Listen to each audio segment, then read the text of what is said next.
এই ভিডিওতে আমরা চৌবাচ্চা এবং পাইপ সংক্রান্ত একটি সমস্যার সমাধান করব। অলরেডি আমরা এই সেম সমস্যার সমাধান আপলোড করেছি এবং সেখানে আমরা ডিটেলসে এই জাতীয় সমস্যার সমাধান কি করে করতে হয় তা দেখিয়েছি। এখানে আমরা একটি ট্রিক ইউজ করে এই জাতীয় সমস্যার সমাধান করব।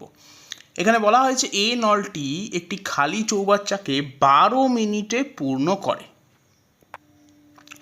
এবং বি নলটি পূর্ণ চৌবাচ্চাকে 15 মিনিটে খালি করে।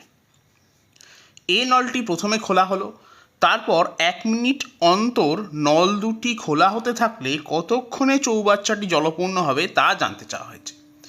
এখানে আমরা পূর্ণ চৌবাচ্চাকে 1 অংশের বদলে ধরব 60 অংশ বা 60 ইউনিট। এর প্রশ্ন হলো আমি 60 কোত্থেকে পেলাম? 60 পেলাম এই 15 এবং 12-র লসাগু বা এলসিএম থেকে। এখন এ চৌবাচ্চাটি তাহলে 12 মিনিটে পূর্ণ করছে 60 ইউনিট, তাহলে 1 মিনিটে পূর্ণ করবে 5 ইউনিট। সিমিলারলি বি যে নলটি আছে সে 15 মিনিটে খালি করবে 60 ইউনিট, তাহলে 1 মিনিটে খালি করবে 4 ইউনিট। তাহলে প্রতি 2 মিনিটে চৌবাচ্চাটির ভর্তি হবে 5 বিয়োগ 4, তার মানে 1 ইউনিট। এবার ট্রিকটা হলো, বা এই জাতীয় সমস্যার ক্ষেত্রে ট্রিকটা হলো, একদম শেষ যে 5 ইউনিট আছে সেটা এ নলটি 1 মিনিটে ভর্তি করবে।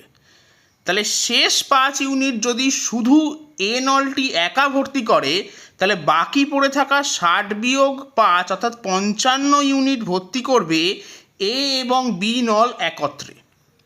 এবং এক্ষেত্রে 1 ইউনিট ভর্তি হতে সময় লাগছে 2 মিনিট, তাহলে 55 ইউনিট ভর্তি হতে সময় লাগবে 55 গুণ 2 অর্থাৎ 110 মিনিট। এবং তার সঙ্গে এই শেষ 1 মিনিট আমি যদি যোগ করে দিই তাহলে আমি পাবো অ্যান্সার 111 মিনিট। তাহলে সঠিক উত্তর হবে অপশন সি, 111 মিনিট।